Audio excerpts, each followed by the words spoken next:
So the next chapter on the syllabus is chapter number 2, elements, compounds and mixtures. So in this exam, full chapter won't come. Only parts from this chapter will come. So see the video and see. Let's do the first one. Observe any 5 things around you. Classify them as solid, liquids and gas. So you need to have the concept. I think you have read in standard 5 also about solid, liquid and gas. So you see the properties of any 5 things and you have to categorize them as whatever it is, right? You have to write the name of the material, then whether it is a solid, liquid or a gas, and of what things it is made up of. Okay. Suppose you are writing a table. So table is a definite solid and material will be wood. Understood?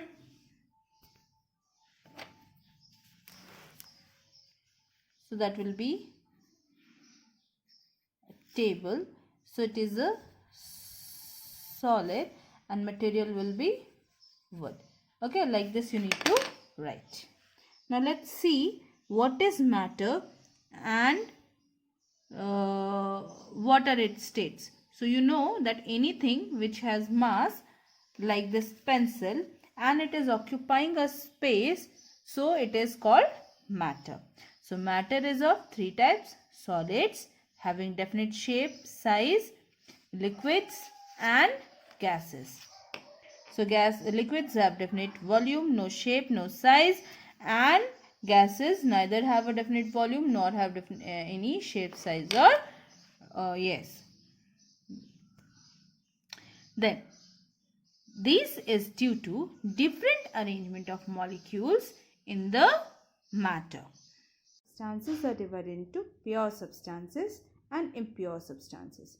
Pure substances are made up of identical particles and impure substances are made up of non-identical particles, means the composition varies, whereas in pure substances the composition remains same. So pure substances are further of 2 main types: elements and compounds. You can see element is made up of same type of atoms which cannot be broken into more simpler substances, and elements are divided into metals and non-metals, whereas compounds are made up of 2 or more than 2 different elements and they can be broken down into different elements by chemical reactions or chemical means, but the composition of the compound remains same, hence they have a formula. Whereas you can come to now the impure substances or the mixtures, which is made up of 2 or more substances in any proportion. So if you take this example of iron and sulfur, so if I will pick some amount from here, so here can be a chance of more iron particles than sulfur, here more sulfur particles than iron. Like this the composition will vary in each and every group. Now let's see the physical property of a substance. So the physical properties means the properties which we can see or see and feel by our 5 senses. So they may be color, odor or smell, nature, density, solubility, melting and boiling point, which can be seen and found out.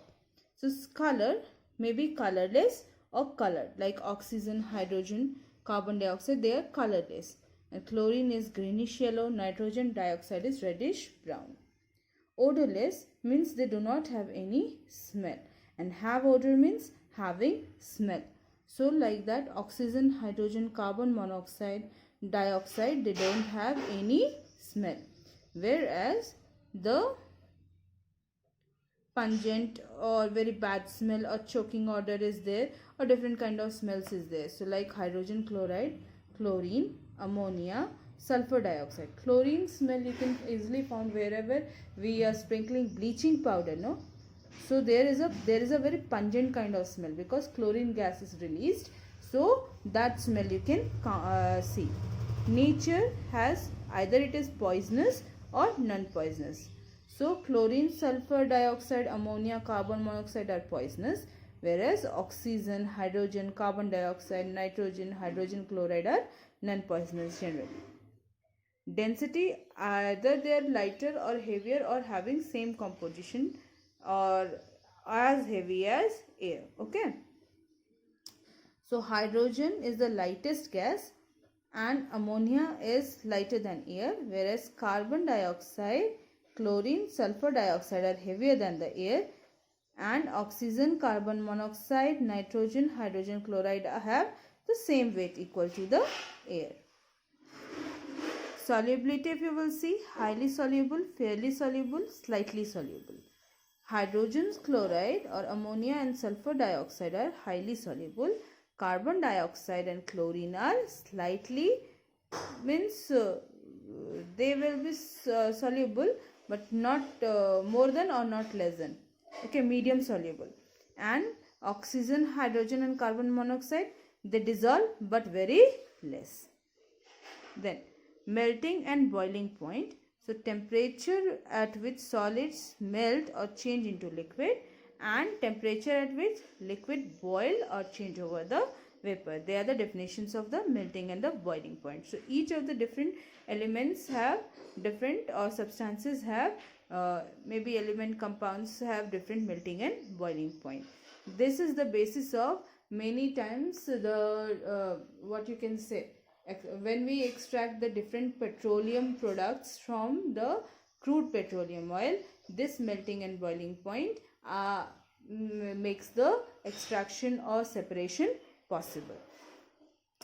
So malleability and ductility. So metals are highly malleable, and that means they can be hammered into thin sheets, and non-metals, they break up, so they cannot be changed into thin sheets. And ductile means they can be drawn into thin wires. Okay, so and non-metals, they don't have this kind of properties. And mixtures we are talking about, so we have to see what kind of mixture it is, and if there is a property. So all these properties of the substances are divided into these physical properties on which they are categorized. These properties are the characteristics properties of the solids, liquids and gases.